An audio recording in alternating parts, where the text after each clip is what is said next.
กล้าคิดก็ต้องกล้าทำอย่ากลัวถ้าทำความดีเป็นศึกษาปัญหาให้ทันท่วงทีเมืองไทยจะพัฒนากว่านี้รายการดีๆคดีโลกคดีธรรมขอรำพันบรรยายความคิดเครื่องหมายแห่งสีทั้งสามงามถนัดขาวคือบริสุทธิ์สีสวัสดิ์หมายพระไตรรัตน์และธรรมะคุ้มจิตไทยแดงคือโลหิตเราใสซึ่งยอมสละได้เพื่อรักษาชาติศาสนาน้ำเงินคือสีโสภาอันจอมประชาถ้าโปรดเป็นของส่วนองค์จากริ้วเข้าเป็นไตรรงค์จึงเป็นสีธงที่รักแห่งเราชาวไทยทหารอวตารนำไปยงยุทธวิชัยวิชิตก็ชูเกียรติสยามประเทศไทยที่เจริญมั่นคงมาได้จนถึงทุกวันนี้มิได้เกิดขึ้นจากความหวาดกลัวอย่างคลาดเขลาแต่บรรพบุรุษไทยของเราทุกยุคทุกสมัยล้วนแต่มีความกล้าหาญและชาญฉลาด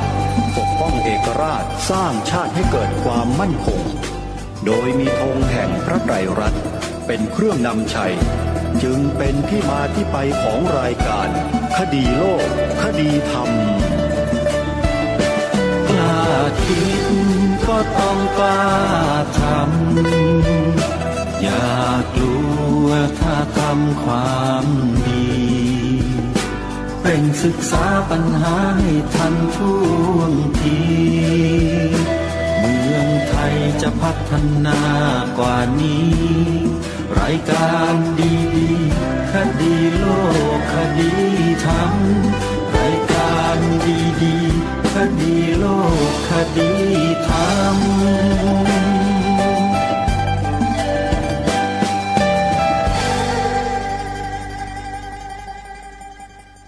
นี้วันขึ้น12 ค่ำเดือน3วันนี้ตรงกับวันอาทิตย์ที่13กุมภาพันธ์พระพุทธศักราช2565รายการคดีโลกคดีธรรมมาพบกับท่านผู้ฟังเป็นปกติทุกวันจันทร์ถึงวันศุกร์และวันเสาร์อาทิตย์ทางสถานีวิทยุแห่งนี้ท่านผู้ฟังสามารถดาวน์โหลดแอปพลิเคชันเพื่อติดตามรับฟังรายการนี้ได้เป็นประจำทุกวันแอปพลิเคชันชื่อว่าสมาพันธ์สื่อวิทยุพระพุทธศาสนาอาเซียนและแอปพลิเคชันที่ชื่อว่าสถานีวิทยุ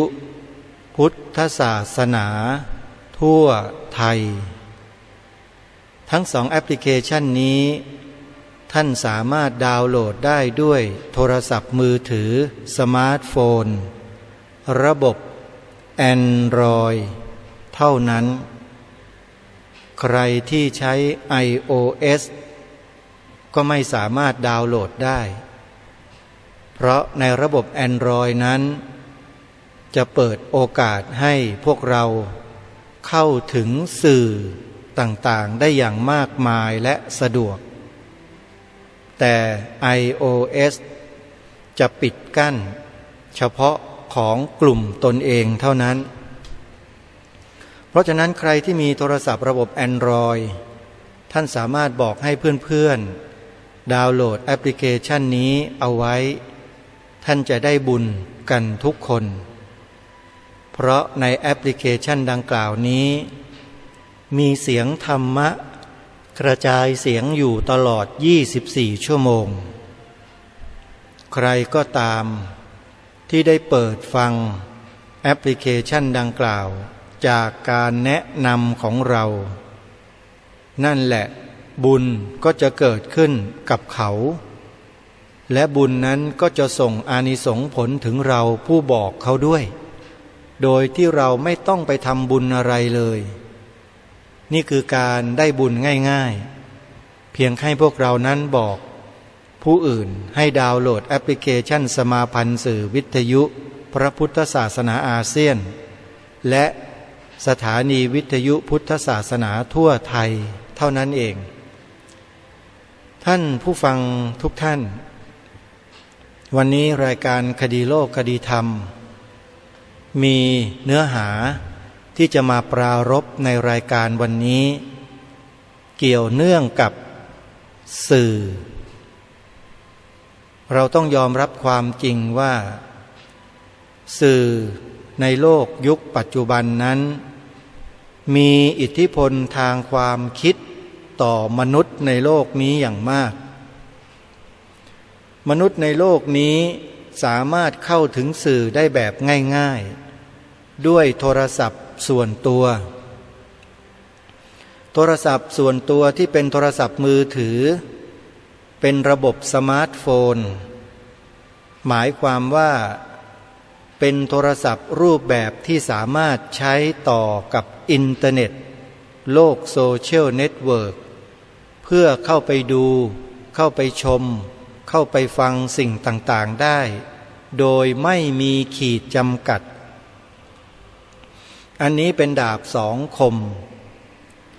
เป็นคุณอนันต์ถ้าหากว่าใช้ได้ถูกต้องดีงามเป็นโทษมหันต์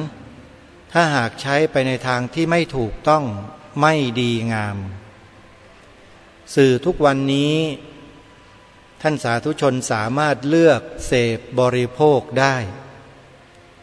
สมัยอดีตเมื่อ30-40 ปีที่แล้วเนี่ยเราไม่สามารถเลือกเสพบริโภคสื่อใดๆได้เลยมีข้อจำกัดมากมายหลายประการแต่มายุคปัจจุบันนี้ฟรีสไตล์ใครมีกำลังเสพได้เท่าไหร่ก็เสพกันเข้าไปเสพแบบไม่บรรยะไม่บรรยังจนกระทั่งจิตใจของแต่ละคนพังเป็นแถบๆทำไมจึงพูดว่าจิตใจพังจิตใจมนุษย์นั้นถูกสร้างขึ้นมาด้วยธรรมชาติแห่งการเสพการบริโภคเป็นหลักเสพทางตาบ้างเสพทางหูบ้างเสพทางจมูกทางลิ้นทางกายแม้แต่ทางใจก็เสพองค์สมเด็จพระบรมศาสดาสัมมาสัมพุทธเจ้าเมื่อทรงอุบัติขึ้นมาในโลกใบนี้ตรัสรู้ธรรมธรรมในที่นี้คือธรรมชาติของสรรพสิ่งที่อิงอาศัยกันแล้วเกิดขึ้นแล้วก็เกิดผลต่างๆนานาขึ้นกลายเป็นความสุขกลายเป็นความทุกข์ต่างๆนานามากมายก่ายกองจนกระทั่งโลกใบนี้ยุ่งเหยิงยิ่งกว่าได้พันกันยุ่งยิ่งมันเกิดมาจากเหตุและปัจจัยทั้งหลายทั้งปวงที่กุ้มรุมเข้ามาทางอายตนะของมนุษย์และสัตว์ทั้งหลายจิตที่เคยขาวผ่องสะอาดมันก็ขุ่นมัวเมื่อขุ่นมัวจิตนั้นก็ส่งออกซึ่งความขุ่นมัวนั้นมาทางกายวาจาเป็นการกระทำกรรมต่อเนื่องไปเรียกว่าวัฏฏะไม่มีหยุดไม่มีหย่อนทำกรรมสร้างกรรมด้วยเจตนาที่เจือไปด้วยกิเลส เมื่อสร้างกรรมแล้ววิบากคือผลของกรรมก็เกิดขึ้นผลของกรรมนั้นก็เวียนมาส่งให้กิเลสมีกำลังกล้าแล้วก็ส่งผลให้การกระทำกรรมก็เกิดขึ้นอีกเป็นการเวียนการวนอยู่อย่างนี้ไม่มีที่สิ้นสุดจนกระทั่งตายไปแล้วก็ยังไม่ตายแบบสนิทจิตและวิญญาณนี้ก็ยังไปเกิดในภพต่างๆมากมายหลายภพในที่นี้ก็จะขอกล่าวถึงภพภูมิในโลกมนุษย์และในอบายภูมิเป็นหลักเพราะดูท่าทางมนุษย์ในโลกยุคปัจจุบันเนี้ยที่จะไปสู่สุคติภูมิที่เป็นสวรรค์นั้นคงยากเพราะเสพบริโภคสื่อที่มีแต่จะผลักดันให้ลงสู่เบื้องต่ำทั้งนั้นเลยจริงไม่จริงท่านผู้ฟังก็ลองพิจารณาดูแล้วกันเพราะฉะนั้นสื่อจึงมีอิทธิพลต่อความเป็นอยู่ความนึกคิดของมนุษย์ในโลกใบนี้อย่างมากมายมหาศาลด้วยเหตุนี้เองพระสงฆ์ในประเทศไทยของเราจึงพยายามทุกวิถีทางที่จะแย่งพื้นที่สื่อที่มีอยู่ในโลกใบนี้เนี่ยนำมาใช้เผยแผ่ธรรมในพระพุทธศาสนาให้มากที่สุดเท่าที่จะทำได้และที่ญาติโยมได้สดับรับฟังกันอยู่ตอนนี้นี่ก็คือหนึ่งในสื่อที่พระสงฆ์เราได้จัดได้ทำขึ้นมาในโลกยุคดิจิตอลเดี๋ยวนี้ปัจจุบันนี้จัดทำขึ้นมาเพื่ออะไรจัดทำขึ้นมาเพื่อประโยชน์สุขแห่งมหาชนอนุเคราะห์แก่โลกคือปฏิบัติตามพระธรรมคำสอนที่องค์สมเด็จพระบรมศาสดาสัมมาสัมพุทธเจ้าตรัสแสดงสอนไว้ในโอวาทปาติโมกข์คือมีอุปกรณ์มีเครื่องมือที่ธรรมชาติมอบให้แล้วมนุษย์ในโลกกลุ่มหนึ่งได้รังสรรค์สร้างสรรค์ผลิตมันขึ้นมาให้เกิดความอำนวยสะดวกแก่มนุษย์ในโลกมนุษย์ในโลกนี้ก็ใช้สื่อเหล่านี้เป็นเครื่องมือในการทำบุญทำกุศลใช้เป็นเครื่องมือในการทำบาปเวรกรรมใช้เป็นเครื่องมือในการทำกิจกรรมต่างๆนานามากมายหลายประการและหนึ่งในนั้นก็คือเครื่องมือในการสร้างบุญสร้างกุศลพระสงฆ์เราถ้าหากไม่มีการปรับตัวไม่มีการพัฒนาตัวเองนำสื่อเหล่านี้มาใช้มัวแต่หมกมุ่นอยู่กับการพ้นทุกข์มุ่งแต่จะไปนิพพานกันอย่างเดียวหลับหูหลับตาเดินจงกรมนั่งสมาธิไม่สนใจอะไรโลกเขาเลยเนี่ยนะสิ่งเหล่านี้ก็จะไม่ถูกนำมาใช้ประโยชน์แบบนี้เลยแต่เพราะมีพระที่ท่านขวนขวายมีความดิ้นรนมีความตั้งใจมีความมุ่งมั่นในการนำสื่อเทคโนโลยีสมัยใหม่มาใช้เพื่อเผยแผ่ธรรมในพระพุทธศาสนาอย่างที่ท่านสาธุชนได้รู้ได้ทราบได้เห็นได้ยินได้ฟังอยู่นี่แหละก็จึงทำให้พวกเราท่านทั้งหลายนั้นหูตากว้างไกลไม่มืดบอดอันนี้เราต้องขอบพระคุณครูบาอาจารย์ของเราที่ท่านจัดทำสถานีวิทยุพระพุทธศาสนาคลื่นต่างๆอย่างมากต้องกราบขอบพระคุณท่านอย่างมากอย่างสูงอย่างยิ่งที่ท่านทำให้มีสิ่งเหล่านี้ขึ้นมาทำให้พวกเราท่านทั้งหลายที่ไม่มีโอกาสเข้าถึงธรรมะก็ได้มีโอกาสเข้าถึงแบบง่ายดายเหลือเกินอย่างที่รายการประกาศเมื่อตอนต้นรายการว่าเรามีโทรศัพท์มือถือกันอยู่แล้วทุกท่านทุกคน ท่านใดที่มีโทรศัพท์มือถือใช้ Facebook ใช้ไลน์ได้เนี่ยดาวน์โหลดแอปพลิเคชันนี้เอาไว้เลยแอปพลิเคชันที่มีชื่อว่าสถานีวิทยุพุทธศาสนาทั่วไทยสถานีวิทยุพุทธศาสนาทั่วไทยดาวน์โหลดติดตั้งเสร็จแล้วก็เปิดฟังได้มีสถานีวิทยุพระพุทธศาสนาแห่งชาติและสถานีวิทยุพระพุทธศาสนาต่างๆนั้นรวมอยู่ในแอปเดียวกันเนี้ยจำนวนถึง36สถานีไม่เคยมีใครที่ไหนทำมาก่อนมีแต่แอปพลิเคชันนี้เท่านั้นโยมไม่ต้องไปหาแอปพลิเคชันที่อื่นที่จะใจกว้างรวบรวมสถานีวิทยุของครูบาอาจารย์มารวมไว้ที่เดียวกันแบบนี้ไม่ต้องไปหาแอปเหล่านั้นไม่ใช่ฟังได้แค่สถานีเดียวฟังได้แค่ที่เดียวเท่านั้นแต่แอปพลิเคชัน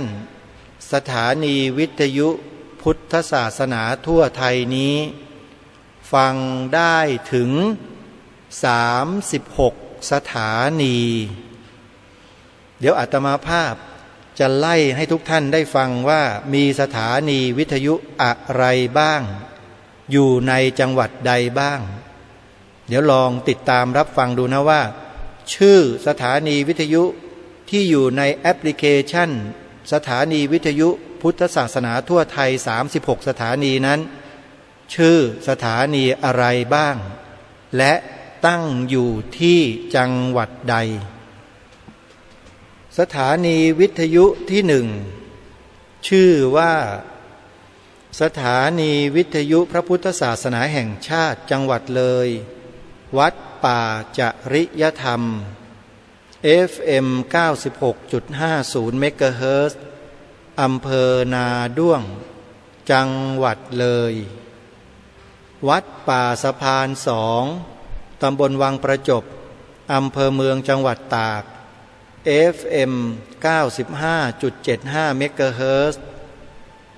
3. วัดศรีอุดมวงศ์ตำบลศรีสงครามอำเภอวังสะพุงจังหวัดเลย FM 101.75 เมกะเฮิรตซ์ 4. วัดถ้ำผาใหญ่อำเภอวังสะพุงจังหวัดเลย FM 100.50 เมกะเฮิรตซ์ 5. สถานีวิทยุเสียงธรรมชาวพุทธวัดป่าเอราวัณอำเภอเอราวัณจังหวัดเลย 6. สาธุเรดิโออำเภออู่ทองจังหวัดสุพรรณบุรี 7. คลื่นส่งเสริมพระพุทธศาสนาจังหวัดสุพรรณบุรี 8. คลื่นวัดธรรมรังสีจังหวัดประจวบคีรีขันธ์ 9. คลื่นวัดหนองกายอำเภอแม่แตงจังหวัดเชียงใหม่ 10. คลื่นวัดนายโรงอำเภอบางกอกน้อยจังหวัดกรุงเทพมหานคร 11. คลื่นวัดปากบ่อกรุงเทพมหานคร 12. คลื่นวัดเขาดินหนองแสงอำเภอนายายอามจังหวัดจันทบุรี 13. คลื่นวัดธรรมปัญญารามบางม่วงอำเภอสามพรานนครปฐม 14. มนต์ธรรมะโดยพระเทพปฏิภาณกวี 15. วัดดอยเทพนิมิตรอำเภอแม่แจ่มจังหวัดเชียงราย 16. วัดพุทธาวาสอำเภอภูสิงห์จังหวัดกาฬสินธุ์ 17. วัดป่าไทรงามจังหวัดกำแพงเพชร 18. วิทยุคลื่นไทยธรรม 19. วิทยุวัดศรีทวี จังหวัดนครศรีธรรมราช20วัดศรีสว่างวงศ์หรือวัดเกาะเสือจังหวัดสงขลา21สถานีวิทยุรักพระพุทธศาสนาวัดทุ่งพึ่งจังหวัดน่าน22สถานีวิทยุวัดป่าแดงมหาวิหารจังหวัดเชียงใหม่23สถานีวิทยุคลื่นพุทธบูชากรุงเทพมหานคร24วัดดอกจานรัตนารามอำเภอรัตนบุรีจังหวัดสุรินทร์25สถานีวิทยุพระพุทธศาสนาวัดท่าสว่างจังหวัดบุรีรัมย์26สถานีวิทยุใต้ร่มโพธิญาณวัดทรงเมตตาววนารามจังหวัดชลบุรี27วัดบึงบวรสถิตจังหวัดชลบุรี28สถานีวิทยุเจริญธรรมถาวรจังหวัดกาฬสินธุ์29สถานีวิทยุพระพุทธศาสนาวัดเทพชุมพลจังหวัดอุดรธานี30วัดสันป่ายางหลวงจังหวัดลำพูน31วัดพระพุทธบาทตากผ้าอำเภอป่าซางจังหวัดลำพูน32วัดบ้านปลาคูนอำเภอโพนทรายจังหวัด101 104.50 เมกะเฮิรตซ์33สถานีวิทยุวัดฝายหินจังหวัดเชียงใหม่ FM 104.50 เมกะเฮิรตซ์34สถานีวิทยุพระบาทอุดมอำเภอฝางจังหวัดเชียงใหม่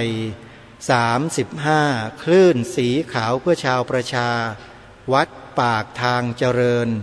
อำเภอดอยหล่อจังหวัดเชียงใหม่มีทั้งหมด35สถานีขออภัยนะบอกว่า36นะเข้าใจผิดไป1สถานีนะโยมนะ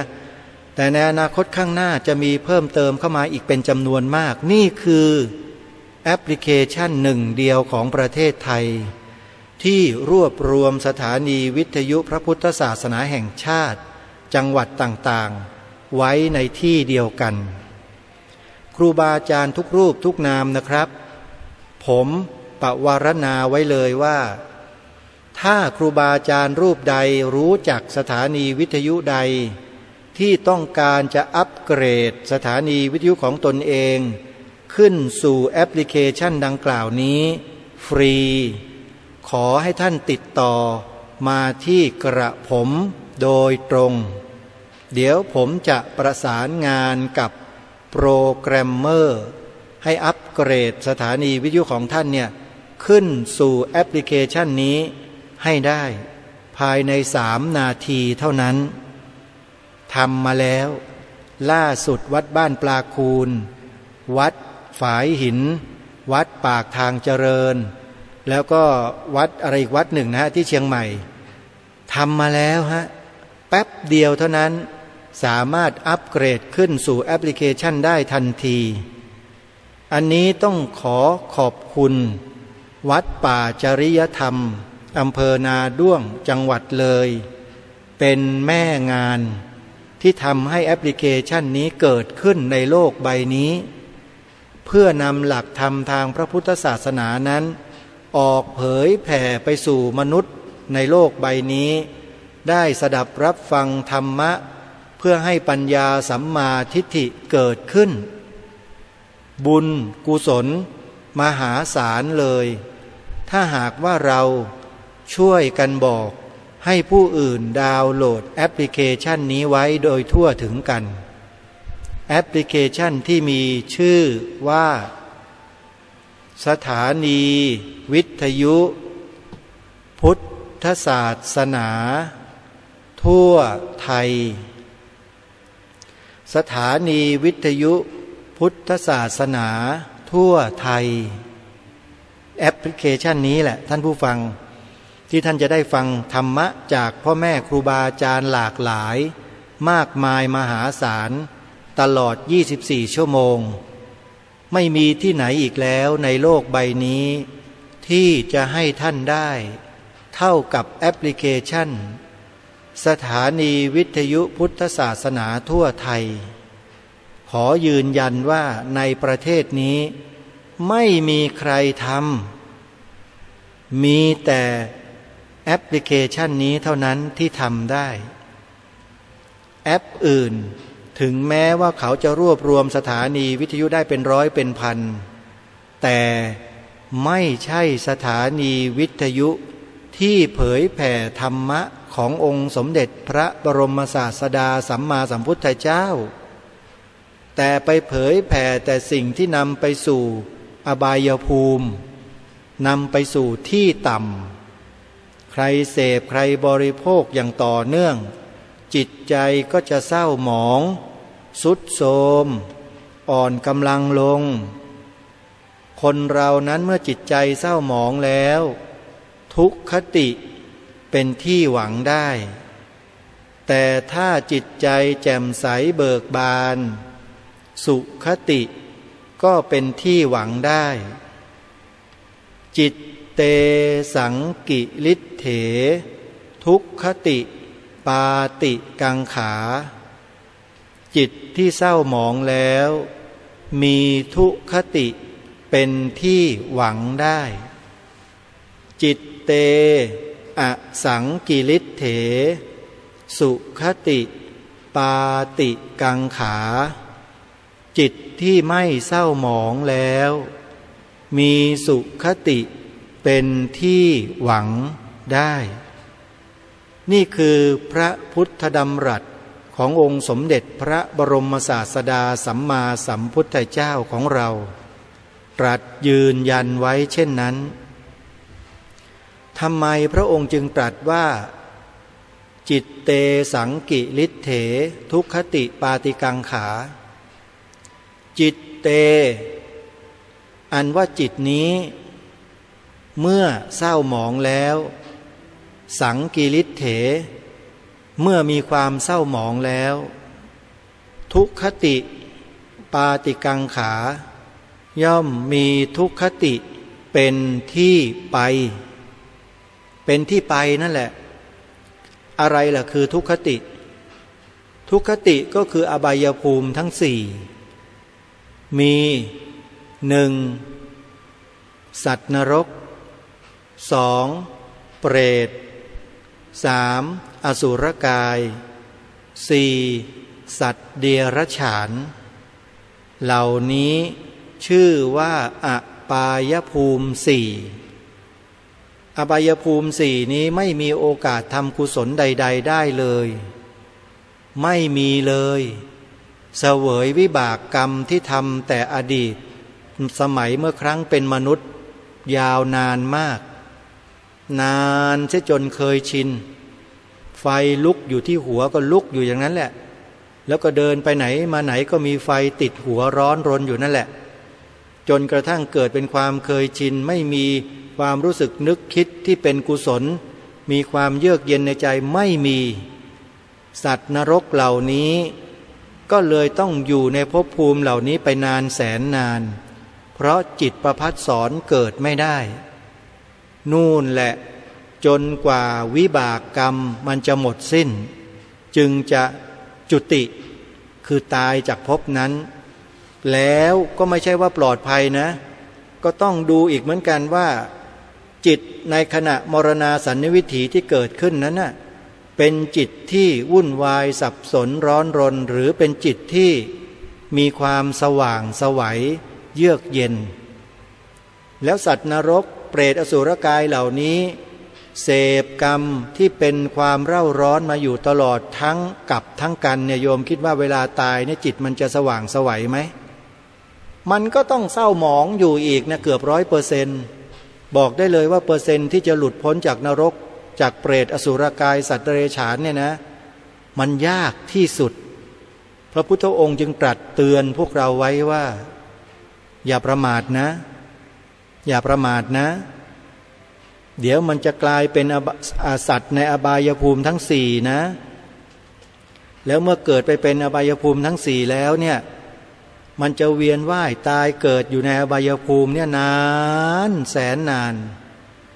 ตายแล้วเกิดเกิดแล้วตายตายแล้วเกิดอยู่ในสี่ภพภูมินี่แหละไม่ไปไหนสักทีแล้วมันก็เต็มไปหมดเลยดูสิในโลกเราเนี่ยเห็นสัตว์เดรัจฉานไหมสัตว์น้ำสัตว์บกสัตว์ปีกสัตว์เลื้อยคลาน สัตว์อะไรต่อไม่อะไรมากมายมหาศาลมากกว่ามนุษย์เราตั้งหลายล้านเท่ามันเวียนว่ายตายเกิดอยู่นั่นแหละมันขึ้นมาไม่ได้โยม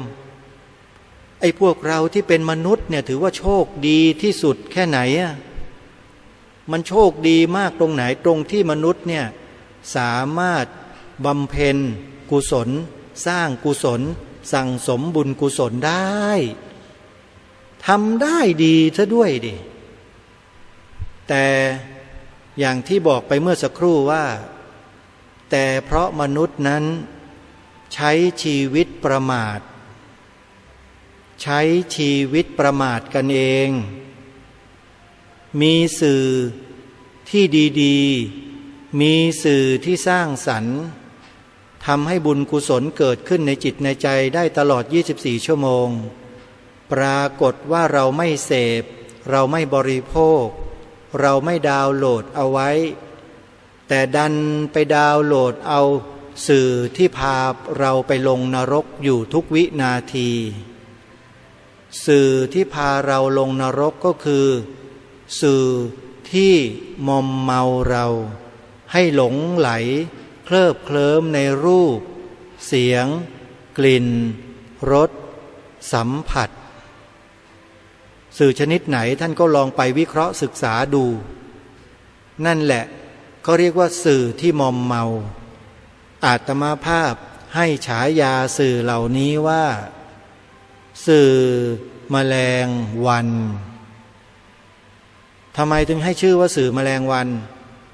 เพราะสัญชาติของแมลงวันนั้นมันตอมมันดูดมันกินของสะอาดหรือของสกปรกโยมตอบแมลงวันมันตอมของสะอาดหรือของสกปรกของสะอาดร้อนๆควันขึ้นอย่างเงี้ยมันตอมไหมแมลงวันของสะอาดมันตอมไหมมันตอมอะไรล่ะโยมสื่อแมลงวันก็ฉันนั้นโยมมันไปนำเอาแต่ข่าวเลวๆร้ายๆชั่วๆของคนอื่นมาตีแผ่ให้คนในสังคมนี้จิตใจเศร้าหมองอยู่ตลอดเวลาถ้าใครเราท่านทั้งหลายไปเสพบริโภคสื่อเหล่านี้อยู่ทุกวันทุกวันทุกวันจิตใจท่านผ่องใสหรือว่าเศร้าหมองท่านลองคิดพิจารณาดูแค่เนี้ยแล้วท่านก็ลองพิจารณาถึงคำพูดที่รายการคดีโลกคดีธรรมได้พูดได้วิเคราะห์ให้กับท่านทั้งหลายได้คิดดูสิว่ามันเป็นจริงหรือไม่อย่างไรเพราะฉะนั้นการบริโภคการเสพสื่อจึงเป็นปัจจัยสำคัญที่ทำให้ชีวิตของเรานั้นจะไปสู่ภพภูมิข้างหน้าอย่างไรมันขึ้นอยู่กับการเสพการบริโภคของเราในปัจจุบันนี้เลยเนี่ยปัจจุบันเลยฮะการตัดสินใจการพิจารณาด้วยปัญญาของเรามันจะมองเห็นอนาคตข้างหน้าไอ้ดวงปัญญานี้แหละมันจะพาเราไปสู่แนวทางหนทางที่ดีกว่าที่ถูกต้องกว่าที่ได้ประโยชน์มากกว่าตัวปัญญานี้เขาเรียกว่าปัญญาสัมมาทิฏฐิปัญญาสัมมาทิฏฐิมันจะเกิดขึ้นได้อย่างไรล่ะท่านพระคุณเจ้าก็มันเกิดได้จากการฟังไงท่านฟังอะไรอยู่ท่านดูอะไรอยู่ท่านทุกวันเนี้ยท่านลองพิจารณาตัวเองกันดูอย่ามาถามกลับสิถามกลับอาตมาภาพก็ตอบกลับแบบนี้แหละท่านเสพบริโภคสื่อชนิดใดอยู่เป็นสื่อแมลงวันหรือสื่อแมลงผึ้งถ้าแมลงผึ้งมันจะดมดูดกินน้ำหวานอันบริสุทธิ์มีคุณค่าทางอาหารทางยาอย่างสูงมาเก็บรวบรวมไว้แล้วก็ปล่อยออกไปให้ผู้คนให้อะไรต่างๆได้ดื่มได้กินกันมีประโยชน์ต่อร่างกายต่อชีวิตนี่เขาเรียกว่าสื่อแมลงผึ้งอย่างสถานีวิทยุพระพุทธศาสนาแห่งชาติหรือไม่แห่งชาติทั้งหลายทั้งปวงนี่แหละเขาเรียกว่าสื่อแมลงผึ้งนำเสนอแต่สิ่งที่เป็นสาระเป็นประโยชน์ต่อชีวิตของมนุษย์คนใดก็แล้วแต่ที่ได้เสพได้ฟังได้ดูได้ศึกษาเรียนรู้กับสื่อเหล่านี้เนือง ต่อเนื่องบ่อยๆทุกวันทุกชั่วโมงจิตใจของท่านผู้นั้นจะเบานั่นแหละเขาเรียกว่าจิตมันสว่างมันยังไม่สว่างแต่มันถอนความหนักที่เคยสั่งสมมาจากสื่อแมลงวันนั้นทิ้งเขาเรียกว่าถอนเอาสิ่งที่เป็นปฏิปักษ์ต่อความหลุดพ้นเนี่ยทิ้งไปตัดเอาวัฏฏะสงสารออกตัดออกทุกวันไม่ต้องเอาไปอะไรไปตัดไม่ต้องใช้เครื่องมือตัดหรอกเพียงแค่เปลี่ยนการเสพการบริโภคสื่อจากการเสพสื่อแมลงวันมาเป็นสื่อแมลงผึ้งเท่านั้นเองเดี๋ยวไอ้สิ่งต่างๆที่ไม่ถูกไม่ต้องมันก็หมดไปจากจิตเราเรื่อยๆมันเหมือนกับน้ำขุ่นหนึ่งแก้วนะโยมลองทำดูนะเอาน้ำขุ่นๆแถวคลองหลอดนี่แหละตักมาแก้วหนึ่งมาตั้งวางไว้บนโต๊ะแล้วเอาน้ำใสสะอาดเนี่ยใส่ถังใหญ่ๆไว้แล้วก็ให้มันหยดลงมาทีละหยดลงใส่แก้วน้ำขุ่นนั้นเรื่อยๆใส่ลงไปแล้วคอยสังเกตดูน้ำในแก้วสังเกตดูว่าหยดแต่ละหยดที่มันลงไปนั้นมันเกิดสิ่งใดขึ้นในแก้วน้ำใสแต่ละหยดมันไล่เอาน้ำขุ่นในแก้วออกไปเรื่อยๆทีละนิดแล้วใช้เวลายาวนานถึง3 วัน 4 วันกว่าน้ำขุ่นนั้นจะเหลือลดหดน้อยลงไปจนกระทั่งหมดจนกระทั่งน้ำในแก้วนั้นใสสะอาดการที่เราจะทำให้จิตเราที่มันเศร้าหมองจากการเสพบริโภคสื่อแมลงวันมานานนับหลาย10 ปีให้มันหมดไปได้อย่างรวดเร็วนั้นมันจึงทำได้ยากวิธีการคือต้องค่อยๆหยอดน้ำสะอาดลงไปในแก้วใบนี้คือหัวใจอันเนี้ยเรื่อยๆเหมือนกับการหยดน้ำใสๆลงในแก้วน้ำขุ่นนั่นแหละอุปไมยเช่นนั้นโยมการฟังธรรมะที่พ่อแม่ครูบาอาจารย์ของเราได้สร้างสรรค์รังสรรค์ขึ้นมาสร้างขึ้นมาด้วยสื่อแมลงผึ้งอย่างที่เราได้ยินได้ฟังกันทุกวันนี้เราฟังทุกวันฟังทุกชั่วโมงโยมว่าจิตใจของเราตอนนี้กับจิตใจของเราสมัยก่อนเมื่อ10 ปีที่แล้วเนี่ยโยมคิดว่ามันต่างกันมากไหมตอบตัวเองโยมรู้เองของพวกเนี้ยเป็นปัจจัตตังโยมรู้ได้เฉพาะตนจริงไม่จริงคนอื่นเนี่ยเขาไม่รู้เราหรอกเราจะตอบว่าจริงไม่จริงตอบว่าถูกไม่ถูกคนอื่นเขาไม่รู้กับเราด้วยเพราะเขาไม่ได้ทำเองไม่ได้สัมผัสเองใช่ไหมแต่นี่เนี่ยเราเนี่ยทำเองเรารู้เองไม่ต้องมีใครมาชี้บอกว่าเรารู้ไม่รู้รู้จริงไม่รู้จริงคำพูดคำชี้บอกคนอื่นไร้ประโยชน์เพราะเราทำเองแล้วเราก็รู้ของเราเองเห็นไหมเพราะฉะนั้นการฟังธรรมะจากสื่อแมลงผึ้งเป็นการเริ่มต้นเปลี่ยนแปลงชีวิตของเราในอันดับแรกและชีวิตของเรานั้นจะค่อยๆปรับค่อยๆปรับค่อยๆเปลี่ยนค่อยๆปรับค่อยๆเปลี่ยนไปทีละนิดโดยที่เราไม่รู้ตัวแต่ก่อนเคยเป็นคนขี้โกรธเป็นคนที่ไม่พอใจง่ายเป็นคนที่อะไรต่างๆจิตเศร้าหมองอยู่ตลอดแต่พอมาได้นั่งฟังนอนฟังธรรมะกันทั้งวันทุกวันฟังจนกระทั่งหลับได้ข้อคิดสะกิดใจหลายๆเรื่องไอ้เรื่องนั้นก็บรรเทาไอ้เรื่องนั้นก็หลุดไอ้เรื่องนั้นก็ลอยไปจิตมันเบาไหมโยมเบานั่นแหละไอ้จิตเบานั่นแหละท่านให้รู้ไว้เถอะว่ามันคือตัวกุศลมันเกิดแล้วจิตมันเบาพอจิตเบาแล้วทีเนี้ยโยมฟังไปเรื่อยๆฟังไปอีกครูบาอาจารย์เราแนะนำให้เราเจริญภาวนาปฏิบัติสูดลมหายใจเข้าออกรู้เข้าออกรู้เข้าก็รู้ออกก็รู้เข้าสั้นรู้เข้ายาวรู้อะไรต่างๆเหล่านี้ เราก็ใช้สติกำหนดรู้ดูอาการเป็นไปของลมหายใจจนเกิดเป็นสมาธิทีนี้ละเจ้าพระคุณเอ้ยบางคนนี่กูไม่กลับนะกูไม่กลับเลยแหละจะออกจากเรือนไม่เกี่ยวข้องด้วยเรือนแล้วสายโยนาระพ่อแม่พี่น้องลูกเมียทั้งหลายข้าพเจ้าลาก่อนไปบวชก็มีนะไม่ใช่ว่าไม่มีเห็นไหมล่ะนั่นเขาเรียกว่าการพัฒนาตนเองให้สูงยิ่งขึ้นด้วยเพศภาวะคือเข้าไปบวชเนกขัมมะแล้วทีนี้เมื่อบวชเนกขัมมะก็ไปศึกษาเล่าเรียนข้อธรรมะอย่างละเอียดลึกซึ้งจากพ่อแม่ครูบาอาจารย์ด้วยตัวของเราเองก็จะยิ่งทำให้จิตใจของเขานั้นผ่องใสเป็นหนึ่งเดียวตอนนี้แหละเห็นธรรมะอย่างแจ่มแจ้งมันก็จะเกิดขึ้นเมื่อการเห็นธรรมะอย่างแจ่มแจ้งมันเกิดขึ้นเมื่อไรเนี่ยโยมให้โยมเอาช้างไปลากให้กลับมาเป็นคฤหัสถ์เหมือนเดิมเนี่ยไม่มีทางอะโยมคนเหล่านั้นเขาจะไปมุ่งสู่นิพพานอย่างเดียวเลยบรมสุขไปสู่บรมสุขอันนั้นเลยฮะเพราะมันไม่มีอะไรเล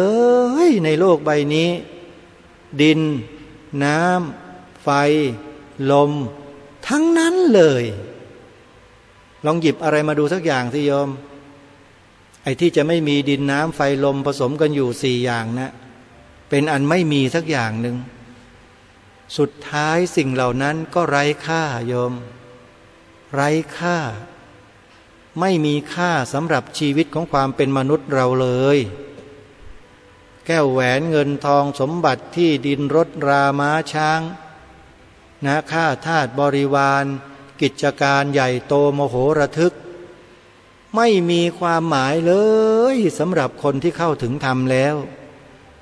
ไม่มีความหมายในที่นี้คือไม่ได้ยึดมั่นถือมั่นในสิ่งเหล่านั้นเลยมีเป็นแต่จิตไม่คล้องไม่เกี่ยวไม่แวะไม่ยึดไม่ติดไม่หลงไหลอยู่เหนือกับสิ่งเหล่านั้นแล้วนำสิ่งเหล่านั้นมาใช้ประโยชน์อย่างกว้างขวางมากมายตัวอย่างในสมัยครั้งพุทธกาลมีให้เห็นคือท่านสุทัตตะเศรษฐีหรือที่เรารู้จักในนามของอนาถบิณฑิกะเศรษฐีนั่นเองมีทรัพย์สินเงินทองกี่ล้านกี่แสนโกฏนำมาทุ่มให้กับพระบวรพุทธศาสนาหมดไม่มีเหลือเลยโยมมีอยู่ครั้งหนึ่งในคัมภีร์พระไตรปิฎกจารึกบันทึกเรื่องราวของท่านเอาไว้ว่าท่านทำบุญในพระพุทธศาสนาจนกระทั่งสมบัติของท่านหมดข้าวที่เป็นเม็ดตอนก็ไม่มีเหลือแต่ปลายข้าวอาหารที่เป็นเนื้อเป็นตอนที่เป็นชิ้นเป็นผักเป็นหมูเป็นไก่ก็ไม่มีเหลือมีแต่น้ำผักดองก็ต้องทำอาหารกับน้ำผักดองถวายพระถึงขนาดนั้นนะโยมแต่เชื่อหรือไม่บุญยฤทธิ์นะอาตมาภาพไม่ใช้คำว่าปาฏิหาริย์นะโยมบุญยฤทธิ์มีจริงบุญยฤทธิ์มีจริงนะเทวดามาเข้าฝันนะบอกให้ท่านมหาเศรษฐีให้ลูกน้องบริวารเนี่ยพากันไปขุดเอาสมบัติเก่าของท่านที่ฝังอยู่ใต้แม่น้ำมีจำนวนมหาศาลมากมายกว่าที่ท่านเคยมีซะอีกท่านก็ให้พวกบริวารข้าทาสไปขุดขึ้นมาเจอจริงๆแก้วแหวนเงินทองมากมายมหาศาลมโหฬารมโหระทึกท่านก็นำมาทำบุญไม่มีวันหมดไม่มีวันสิ้นเห็นไหมเนี่ยเห็นไหมล่ะคนที่เข้าถึงธรรมเข้าใจธรรมแล้วเนี่ยโยมจิตใจเขาจะเบาสบายเพราะมันไม่ยึดไม่เกาะไม่ติดกับอะไรต่ออะไรสักอย่างหนึ่งอาตมาภาพเองเนี่ยปรารถนาจะเป็นเช่นนั้นถึงแม้ว่าจะยังไม่ได้ขนาดนั้นก็เถอะแต่ก็รู้และเข้าใจถึงสภาวะเช่นนั้นพอสมควรว่ามันมีความเบามีความสบายเช่นใดและมันเกิดขึ้นได้อย่างไรความเบาเนี่ย เบาจิตเบาใจเนี่ยมันเกิดขึ้นได้อย่างไรมันเกิดขึ้นได้เพราะจิตนั้นปล่อยวางอาตมาภาพชอบคำของหลวงพ่อชาโยมวัดหนองประพงนะท่านบอกว่าทุกข์มีเพราะยึดทุกข์ยืดเพราะอยากทุกข์มากเพราะพลอยทุกข์น้อยเพราะหยุดทุกข์หลุดเพราะปล่อยวางปล่อยวางเป็นไหมโยมปล่อยวางปล่อยวางในที่นี้คือไม่ใช่วางการงานไม่ใช่วางหน้าที่นะทำการงานทำหน้าที่ให้มันเต็มสูบเลยแต่ตัวที่ปล่อยวางคือจิตปล่อยวางเป็นหรือยังถ้าจิตปล่อยวางเป็นจิตนี้แหละจะสร้างสรรค์ประโยชน์ให้กับโลกใบนี้มากมายมหาศาลเลยโยม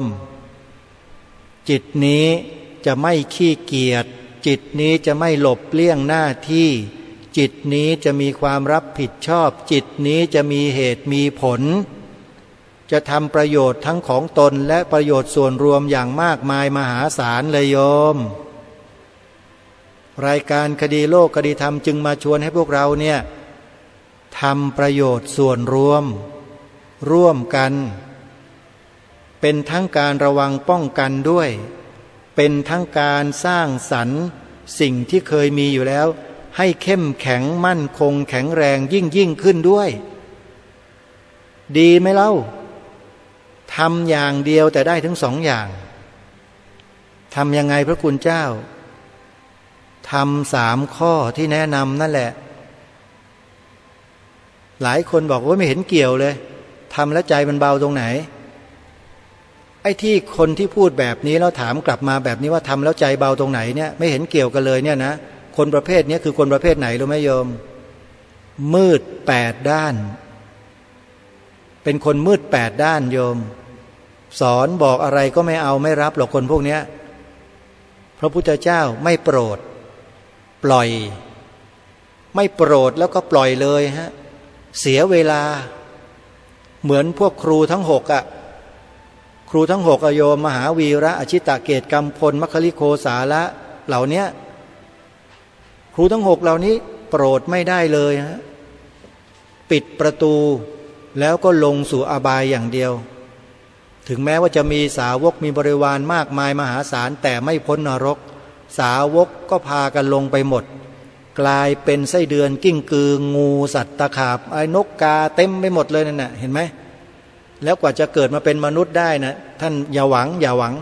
เพราะจิตมันไม่เป็นกุศลอีกากับจิตมันก็โลภแต่จะขโมยของเราอยู่นะเห็นไหมสัตว์พวกเนี้ยเหมือนเหลือแต่สัญชาตญาณอย่างเดียวแหมพูดเรื่องนี้แล้วมันยาวเห็นไหมโยมเวลาก็ล่วงเลยมาพอสมควรเอาละต้องยุติไว้แต่เพียงเท่านี้ก่อนนะโยมนะเดี๋ยวในไงก็ตามวันพรุ่งนี้เดี๋ยวมาติดตามแล้วฟังกันต่อวันนี้เวลาของรายการหมดลงแล้วอาตมาภาพต้องขอสมมุติยุติรายการไว้แต่เพียงเท่านี้ไว้พบกันใหม่ในวันต่อไปขอความสุขสวัสดีในธรรมแห่งองค์สมเด็จพระบรมศาสดาสัมมาสัมพุทธเจ้าจงปรากฏเกิดมีขึ้นในจิตใจของท่านผู้ฟังทุกท่านทุกคนเทินขอเจริญพรกล้าคิดก็ต้องกล้าทำอย่ากลัวถ้าทำความดีเป็นศึกษาปัญหาให้ทันท่วงทีเมืองไทยจะพัฒนากว่านี้รายการดีคดีโลกคดีธรรมขอรำพันบรรยายความคิดเครื่องหมายแห่งสีทั้ง3งามถนัดขาวคือบริสุทธิ์สีสวัสดิ์หมายพระไตรรัตน์และธรรมะคุ้มจิตไทยแดงคือโลหิตเราใสซึ่งยอมสละได้เพื่อรักษาชาติศาสนาน้ำเงินคื คือสีโสภา อันจอมประชาพระโปรดเป็นของส่วนองค์